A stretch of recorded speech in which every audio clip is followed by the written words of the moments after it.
ভাৰতীয় red cross ছ'চাইটিৰ উদ্যোগত সোণাৰীত শতাধিক পৰিয়ালৰ মাজত কম্বল বিতৰণ।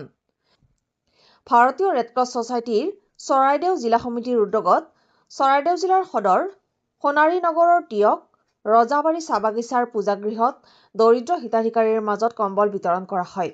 অনুষ্ঠানত মুখ্য অতিথি হিচাপে উপস্থিত থাকে চৰাইদেউ জিলাৰ আয়ুক্তা doctor Neha Yadav, Red Cross কৰ্মী সঞ্জীৱ সিং, স্বপন কৰ, বিপিন শৰ্মা, ৰফিক আহমেদ, বিপুল দে আৰু পল্লৱ ভট্টাচাৰ্য।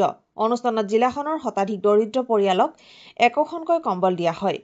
অনুষ্ঠানটোৰ আঁতৰে চৰাইদেউ জিলাৰ ৰেড ক্ৰছ ছ'চাইটিৰ সভাপতি সঞ্জীৱ সিঙে অসমবাসী ৰাইজকে পলমকে হ'লেও ভোগালী বিহুৰ পুনৰবাৰ শুভেচ্ছা জ্ঞাপন কৰিছো।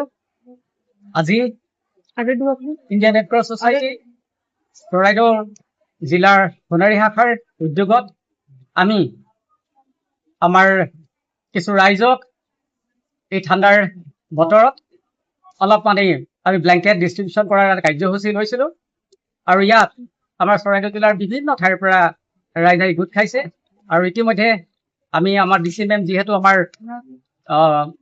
বাই ডিফল্ট প্ৰেচিডেণ্ট, তেখেতো আজি এই কাৰ্যসূচীত অংশগ্ৰহণ কৰি ইতিমধ্যে ডিষ্ট্ৰিবিউশ্যনৰ শুভাৰম্ভ কৰি তেখেতৰ ব্যস্ততাৰ কাৰণে ইয়াৰ পৰা যাবলগীয়া হ'ল আৰু আমি প্ৰায় আজি ৭৫ জন মানুহক আমি ব্লেংকেট ডিষ্ট্ৰিবিউট কৰিছো। ইণ্ডিয়ান ৰেড ক্ৰছ ছ'চাইটিয়ে যেতিয়াই আমাৰ মানৱীয়তাৰ কাৰণে যেতিয়াই আমাৰ প্ৰয়োজন হয়, যেতিয়া ডিজাষ্টাৰ হয়, প্ৰাকৃতিক দুৰ্যোগ হয়, ৰেড ক্ৰছ ছ'চাইটি সদায় আগবাঢ়ি আহে। আমাৰ চৰাইদেউ জিলা শাখাও আমি 2000 চনতে গঠিত এই চৰাইদেউ জিলা শাখা আৰু তেতিয়াৰ পৰা আমি বিভিন্ন অনুষ্ঠানত আমি দুৰ্গত ৰাইজক আমি সাহায্য আগবঢ়াই আহিছো আৰু আমাৰ তৰফৰ পৰা যিখিনি আমি কৰিবৰ আমাৰ সুযোগ সুবিধা পাইছো, আমি ৰাইজৰ কাৰণে কাম কৰি গৈছোগে আৰু আমি ৰাইজকো আমি ধন্যবাদ দিম আজি ইয়াত উপস্থিত হোৱাসকল, কাৰণ বহুত সময়ৰ পৰা তেওঁলোকে আজি ভগ্নী অঞ্চলৰ পৰা আদি কৰি বহুত দেৰি প্ৰায় আমাৰ 12 বজাতে কাৰ্যসূচী হোৱাৰ কথা আছিল, কিন্তু কিছু কাৰণ পলম হ'ল।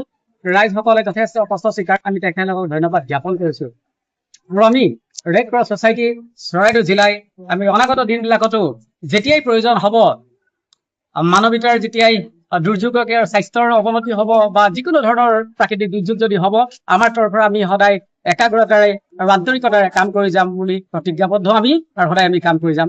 ধন্যবাদ। শিৱসাগৰৰ পৰা ফাৰহান লস্কৰৰ ৰিপৰ্ট, আছাম ৰিপৰ্টছ লাইভ।